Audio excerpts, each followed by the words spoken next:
Next step में हम आते हैं, इसमें सोशियो इमोशनल स्किल्स की बात करते हैं।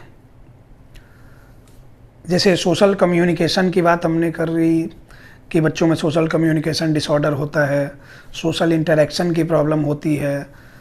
सोशल कम्युनिकेशन डिसऑर्डर में एक तो बच्चा क्या होता है कि अपने आप सेपरेट रहना चाहेगा, सेल्फ सेंटर्ड होगा, प्रेफर्स टू प्ले अलोन, वो अकेला अकेला खेलना चाहेगा, किसी के साथ कनेक्ट नहीं होना चाहेगा, भीड़ में भी रखा जाए तो वो सेपरेट हो जाएगा। कुछ बच्चों का क्या होता है कि मेल इंटरेक्शन ज़्यादा होता है, वो फीमेल के आते ही घबराने लगते हैं, भागने लगते हैं।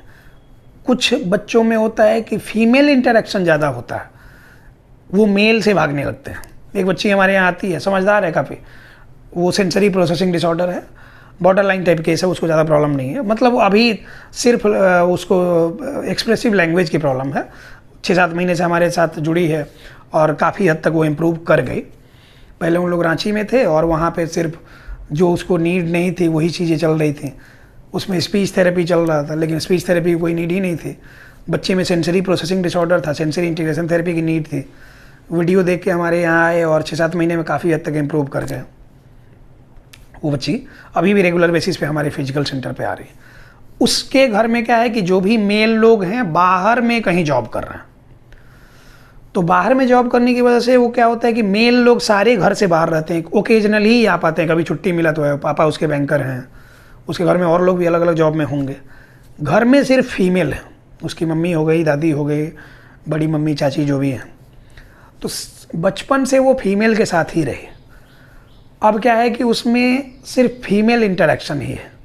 किसी मेल से क्या होता है, मतलब स्टार्टिंग में आई थी तो किसी भी मेल से वो घबराती थी, रोने लग जाती थी, चिल्लाने लग जाती थी, सिर्फ फीमेल लोगों को पकड़ के उनके साथ जाना चाहती थी। अब धीरे धीरे ये हो गया, अब मेल से भी प्रॉब्लम नहीं है। तो वो भी एक तरह का सोशल इंटरेक्शन का प्रॉब्लम है, पुअर सोशियो इमोशनल स्किल में आता है, हमने उस चीज़ को इम्प्रूव कर दिया। तो ये सारी चीज़ें होती है, इस सोशियो इमोशनल स्किल को इम्प्रूव करना ये भी ऑक्यूपेशनल थेरेपी का काम है।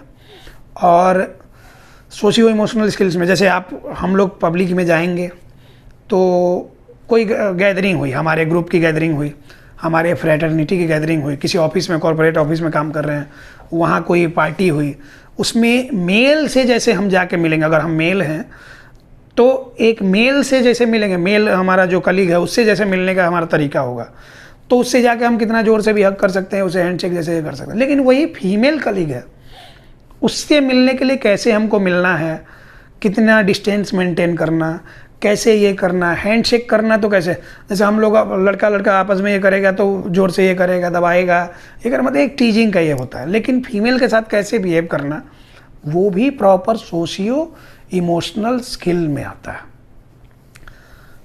स्कूल में है कैसे बिहेव करना है, टीचर के साथ कैसे बिहेव करना है, पेरेंट्स के साथ कैसे बिहेव करना है, अपने से छोटे जो हैं उनके साथ कैसे बिहेव करना, अपने से जो बड़े हैं उनके साथ कैसे बिहेव करना, ये सारी चीज़ें सोशियो इमोशनल स्किल्स में आती हैं।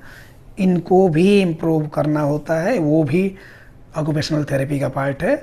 और सही डायरेक्शन में अगर आप जाना चाहेंगे तो प्रॉपर आपको एक्सपर्ट एडवाइस तो लेना होगा।